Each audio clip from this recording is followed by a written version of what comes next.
The following program contains explicit American history. If you suffer from stupidity, Randall may not be right for you. Check with your revisionist historian.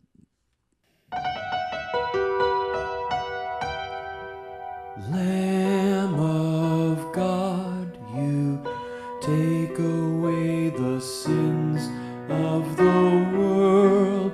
Have mercy on us. Like a dark Joan of Arc, she flung herself headlong into battle against the church, against the covenant of marriage, against the laws of God himself. Hundreds of millions of men, women, and children have lived and died in the world that was created by her vision. I'm speaking of Margaret Sanger, the founder of Planned Parenthood. We're going to focus on her today.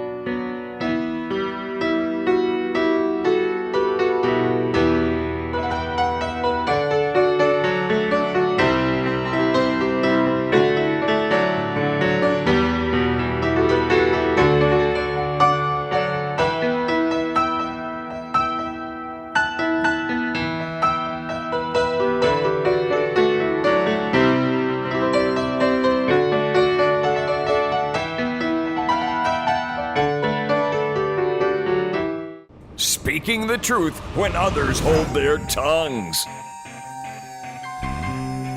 Wrestling for justice with left-wingers and crocodiles. Resisting the temptation to keep the peace at any price. And he doesn't use a teleprompter. Randall Terry. Welcome, ladies and gentlemen. I was just listening to an inspirational speech being given by Margaret Sanger to the Ku Klux Klan. All right, the image is a fake. Hey, if CNN and ABC can do it, why can't I bring stuff forward that's simply not true? All right, that will be the last time in the show that anything I say about Margaret Sanger is untrue. You're going to hear things today that are historically documented, that she was actually very proud of, and that will give you insight into why Planned Parenthood is the demonic organization that it is today. Oh, you didn't know that they were demonic? You're going to learn that too. But first, a word of wisdom from Dr. Schlotz. New glasses, buddy. Get new glasses.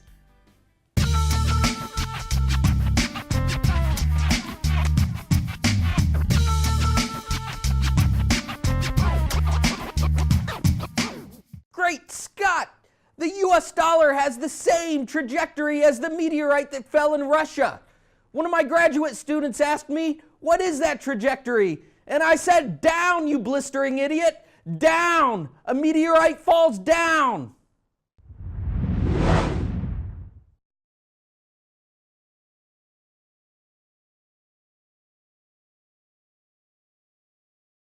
Welcome, friend, to the broadcast. If you did not see yesterday's show, go to voiceofresistance.com.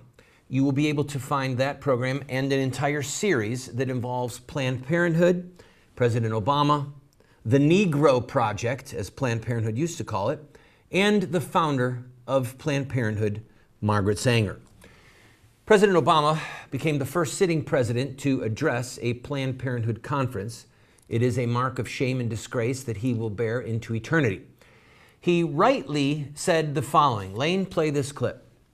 It's been nearly 100 years since the first health clinic of what later would become Planned Parenthood opened its doors to women in Brooklyn. And for nearly a century now, one core principle has guided everything all of you do: that women should be allowed to make their own decisions about their own health. I think that's about the only thing he got right. That it was just about 100 years ago that Planned Parenthood's first birth control clinic was opened. What the president did not mention was that the clinic was opened by Margaret Sanger. Margaret Sanger, the founder of Planned Parenthood. We're going to take the better part of this show to look at some of the elements of her life, to dabble a little bit in some of her writings. There are very few people in the last 100 years who have impacted the entire world the way that this woman has. She was at war with the church, at war with the laws of God, mocked the priesthood and ministers, both evangelical and Catholic. She called for fornication, orgies, the whole 9 yards, people. This is who we're dealing with. Now, if you've got small children in the room, I suggest you have them leave for the duration of this program or record the show and watch it later, because there are some issues that I'm going to discuss, disgusting issues that we will discuss, that probably are not fit for young ears. This that I'm about to read was written by her in 1914 and released in a publication that she used to write called The Rebel Woman. She actually was arrested for some of her writings. They were considered lewd and lascivious, and she fled the country. More on that in a minute. First, let me read to you a little bit so you get a feel for who we're dealing with. That there exists in all nature an attraction which takes place between particles of bodies and unites to form a chemical compound is not doubted. This same attraction exists in men and women and will, unconsciously perhaps, cause them to seek a mate, just as other organisms do. In other words, men and women are animals, and sometimes there's an animal attraction which produces a chemical reaction and causes people to come together. She outlines that a little clearer as this goes on. Priests and marriage laws have no power or control over this attraction, nor can they make desirable a union where this attraction does not exist. So, if you're in a marriage, or even considering one, and this chemical, animal attraction does not exist that desires you to find this person as a mate, okay? We're talking an animal attraction here, physical in nature, sexual in nature, then no priest, no marriage law has any bearing on that. Can you see where this is headed? Marriage laws abrogate the freedom of women by enforcing upon her a continuous sexual slavery and a compulsory motherhood. Now we're getting to the core of the issue. Because a woman is obligated with her marriage vows to only have sexual relations with one man, and obviously the male with only one woman, then that woman is in sexual slavery. She's not free to have sex with anyone that she wants, with whom she feels this chemical reaction. I continue.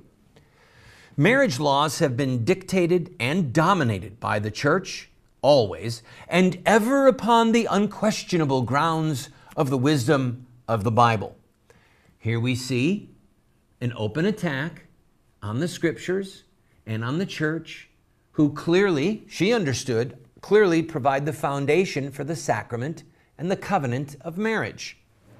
She goes on.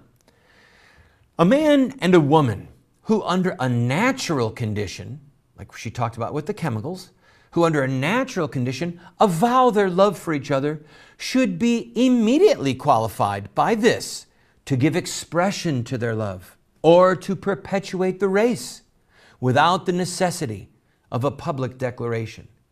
If a man and a woman see each other and say, I love you, well then let's.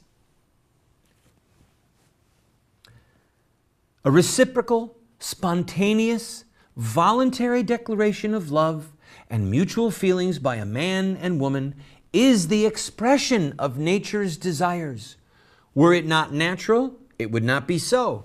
And being natural, it is right. You see, friend, the scriptures talk an awful lot about our senses, and that there are some things that we have an appetite for that are not healthy, that are not right, that are not good, that may even be evil. So she is touching, in fact, on something that is accurate. You see somebody that is attractive, and there is some type of a chemical reaction that happens. But to then jump from that to say, and therefore because there is this natural reaction going on, that a man and a woman should be immediately able to avow their love for each other and have any kind of sex anywhere that they want under any circumstances. And a woman who's married is in slavery to having sex with only one person. And this is against nature. I'm going to take a quick break. When we come back, I'm going to give you the sordid details, an overview of the sordid details of her life. And you'll see that she lived out this vision in such a way that makes these words seem tame. This is the founder of Planned Parenthood, Margaret Sanger. I'll be right back.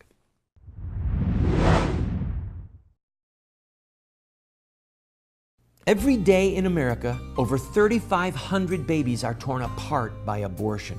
Shouldn't all babies, like this living, unborn child, have the right to life? Baby killing will only end when Americans see the truth of what abortion does to innocent children. You can help end this Holocaust by showing the truth of abortion in your area with a Face the Truth tour. Go to FaceTheTruthAmerica.com to set up a Face the Truth tour in your area. The babies and their mothers will be eternally grateful. In the 1980s, banks introduced designer checks. When my buddy George Johnson inquired at the bank, they had nothing for pro-lifers.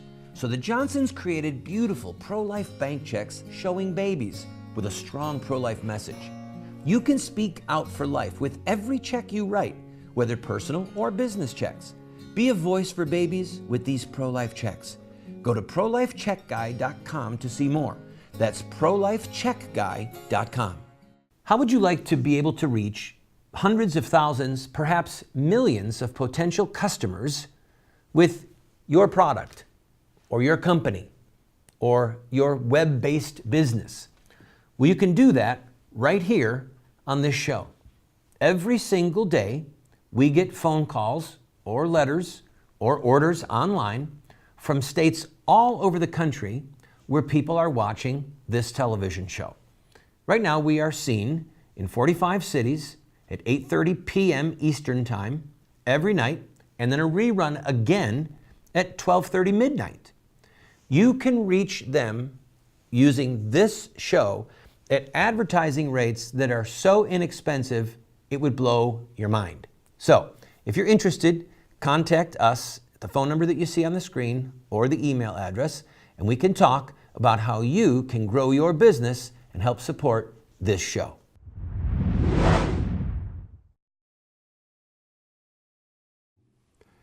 Margaret Sanger, Killer Angel, as Dr. George Grant calls her. She was born in 1879, 10 children in the Catholic family, very poor. She grew up to despise poverty and wanted to do everything in her power to keep the poor from having children. She married at age 22, had 2 sons and a daughter with her husband. He was a fairly successful businessman, and they hung out in socialist circles in New York City. Well, before long, she wearied of the marriage bed with her husband and began to have a series of sordid affairs. Her husband thought, I'm really not into this, and whisked her off to Europe, where the whole family went. After 2 weeks in Europe, she decided she wanted to go back to Greenwich Village and to her hip socialist friends and to her sexual liaisons, and she literally abandoned her husband, took the children back to New York. He pled with her to return. She refused. The marriage ended in divorce, as you can imagine. While she was back in New York, she started handing out her missives called the Rebel Woman, one of which got her arrested. Her daughter, meanwhile, is being neglected to the point where her daughter got pneumonia and died. Okay? This is the type of woman that we're dealing with. By every biblical definition, if you read the Proverbs, by every biblical definition, or ethical definition, Margaret Sanger was a whore. She was a harlot. A floozy is far too kind of a word for her. Well, after she was arrested, she did go back to Europe. She fled this time and spent 13 months there. At that time, she started hanging out with Malthusians and with Havelock Ellis. A Malthusian is somebody who believes that there's a limited number of resources in the world, and therefore we have to reduce the world population. We have to keep people from having babies because there's going to not be enough to go around. So the people that shouldn't have babies are the poor, the unintelligent, Negroes, etc. So she started hanging out with Malthusians and with people in the eugenics movement. As we'll see later, some of them were very closely tied to Hitler. She also had multiple sordid affairs with people like H.G. Wells, Julian Huxley, Havelock Ellis. You might remember some of these names from literature, from your college days. Havelock Ellis was by any Christian definition, a sexual pervert. She was involved in orgies, as I said. After she divorced her first husband, about 10 years later, she recognized the economic value in getting married. And so she married a very wealthy man, a fabulously wealthy man. And the marriage prenuptials that they agreed to was that she would have one wing of the mansion, he would have another. He could not visit her without calling first. He actually had to make an appointment to see his own wife because she insisted on being free to have her male lovers or multiple people coming and going without any intrusion or intervention from her second husband. This is who we're dealing with in the founder of Planned Parenthood. And she wanted American families to be made in that image. When we come back from this break, we're going to read some of her other quotes. They're more along a political nature, more specific about her birth control agenda. And you will see how Planned Parenthood today is reflecting the vision of its godless founder, Margaret Sanger.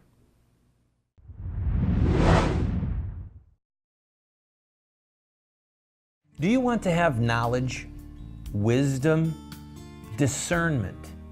If so, you have to read good books on theology, history, books that look at the lives of great men and women.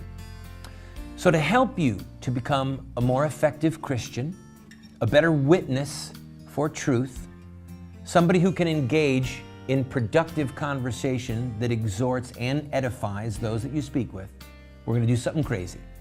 We're offering you these 7 books for a gift of any size. You just pay for the shipping and handling, and then give whatever gift that you can, and we will send them to you. But just to make it a little bit more crazy, I will send you a second copy of my 3 books, autographed. You can give them as a gift to your pastor or to a family member and help extend truth and justice in the world. This is while supplies last.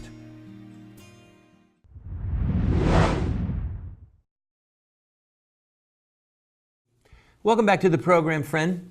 I want to issue a small and insignificant but heartfelt challenge to MSNBC, CNN, Fox, the History Channel, any cable network. The data's out there on Margaret Sanger. The data's there. Do a series. Friends, you have to understand that we are being lied to by the omissions of these people. What they are not telling us about Planned Parenthood and about Margaret Sanger. I'm going to read to you from a small section of my book, Accessory to Murder. I wrote this when I was in a prison work camp, the chain gang it used to be called. And by the way, I have had run-ins with Planned Parenthood for decades.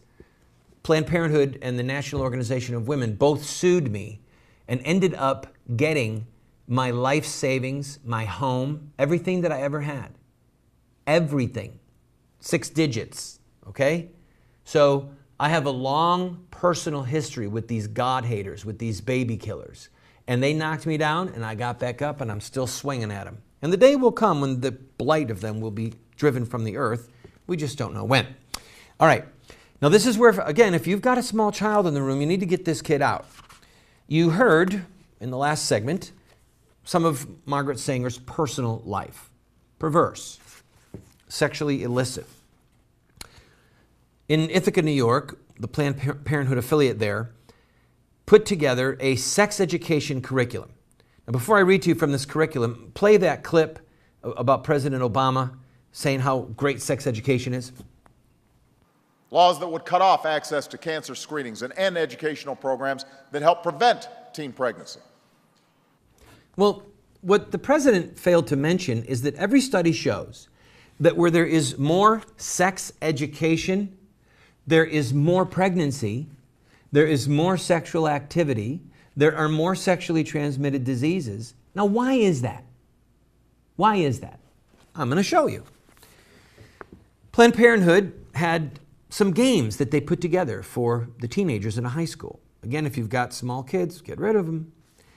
Game number 1, putting on the condom. Okay? Putting on the condom. And what they did was they had kids wear signs on their chest, hung there with various stages of petting, necking, sexual foreplay, sexual intercourse of every kind of description. There are things here that I can't bring myself to read. All right? They describe every single sexual act that you could imagine. All right? In a public school for high schoolers, 9th, 10th, 11th graders. All right? Now, here's the second game, condom relay race. And in this game, they get one condom lubricated, or this is what the text actually said, or lubricated with plenty of tissues handy, per participant, and several bananas, firm, not ripe.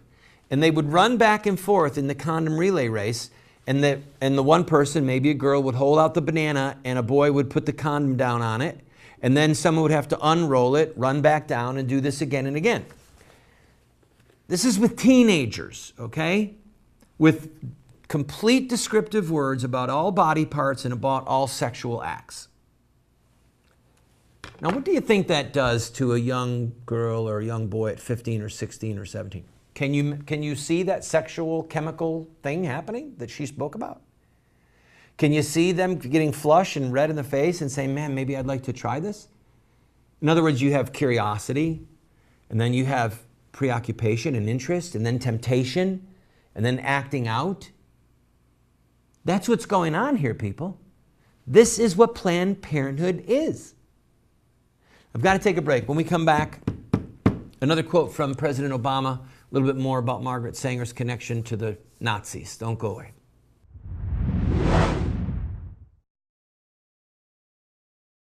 Do you want to get America out of the hands of wicked and unjust men and women who are destroying the republic before our eyes, and put leadership back into the hands of righteous men and women so that we don't die as a nation? Well, you're talking about social revolution, and there are rules in social revolution. We can look at the victorious social revolutions of the past, such as the end of slavery, the end of child labor, women's voting rights, the end of segregation, and so much more, and learn from their victories. Look at their actions, their images, their rhetoric, their sacrifices, and their final fruit. We will send you this series that originally cost $129, 7 books for students, 1 teacher's guide, if you'll give a gift of any size and just pay for shipping and handling. Take advantage of it today.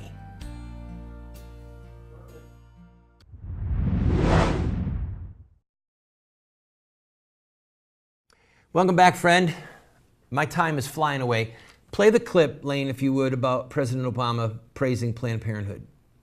There's one thing the past few years have shown. It's that Planned Parenthood is not going anywhere. It's not going anywhere today. It's not going anywhere tomorrow. All right, so there you have it. Planned Parenthood, yesterday, today, and forever. They're going to be here. They're not going anywhere. Well, I beg to differ with that, but the truth is that the reason that Planned Parenthood still exists today in this country, as they do, receiving hundreds of millions of our dollars, we're underwriting all this perversion.